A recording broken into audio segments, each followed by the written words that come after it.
एक गांव था जो बाहर से बहुत अमीर और चमचमाता हुआ दिखता था। वहां के लोगों के पास बड़े बड़े महल थे, सोने की गाड़ियां थीं, लेकिन किसी के चेहरे पर कोई खुशी या हंसी नहीं थी। और इस अमीरी का राज गांव के बाहर एक घने जंगल में छुपा था। जंगल के बीचों बीच एक पुराने पेड़ के साथ एक काला शीशा खड़ा था। कहते हैं जो भी रात के ठीक 3 बजे उस शीशे के सामने जाकर अपनी कोई परेशानी उस शीशे को दे देता, शीशा उसके बदले उसे करोड़ों की दौलत देता था। इसी दौलत के लिए किसी ने अपनी नींद का सौदा कर लिया, किसी ने अपनी खुशी बेच दी और किसी ने अपना डर शीशे को दे दिया। इसीलिए लोगों के पास पैसा तो बहुत आ गया था, लेकिन वो अंदर से पत्थर के बन चुके थे। इसी गांव में थुंग थुंग रहता था, अपनी बीवी और 1 साल के बच्चे के साथ। थुंग थुंग के पास एक फूटी कौड़ी नहीं थी, कभी कभी तो कई दिनों तक भूखा ही सो जाता और गांव वाले अक्सर उसके पास आते और बिना किसी भाव के कहते, अरे थुंग थुंग, तू क्यों इतनी तकलीफ सह रहा है? जाकर अपनी कोई भावना उस शीशे को दे दे और हमारी तरह अमीर बन जा। लेकिन थुंग थुंग हमेशा कहता,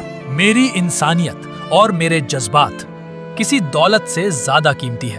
पर कहते हैं ना, गरीबी इंसान को कुछ भी करने पर मजबूर कर देती है। एक दिन थुंग थुंग जब काम से घर लौटा तो उसने देखा उसकी बीवी भूख से हार कर मिट्टी खा रही थी। ये देखते ही थुंग थुंग टूट गया और खुद से ही पूछने लगा, क्या फायदा ऐसी इंसानियत का जब अपना ही परिवार भूखा मर रहा हो। और वो रात के अंधेरे में उस काले शीशे के पास पहुंच ही गया। शीशे के अंदर से एक खौफनाक लाल रोशनी जगमगा रही थी।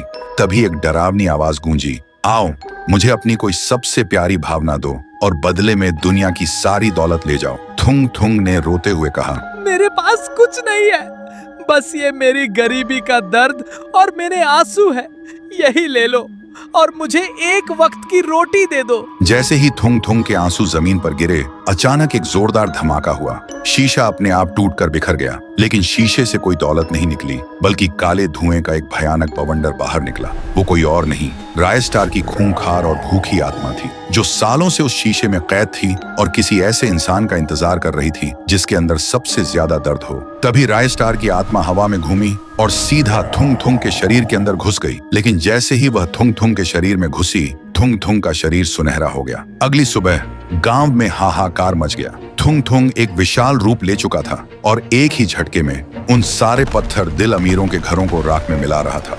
तभी वहां एक बाबा आया। बाबा ने अपनी जादुई ढाल आगे करते हुए चिल्लाकर कहा, रुक जाओ रायस्टार, इस बेकसूर थुंग थुंग के शरीर को छोड़ दो। और तुम चाहते क्या हो? सुनते ही थुंग थुंग का शरीर धीरे धीरे छोटा होने लगा और एक खौफनाक हंसी गूंजी। फिर एक बहुत ही भारी डरावनी आवाज में बोला, मैं इसे तब तक नहीं छोड़ूंगा जब तक इस वीडियो को देख रहे लोग चुपचाप सब्सक्राइब और लाइक वाला बटन नहीं दबा देते।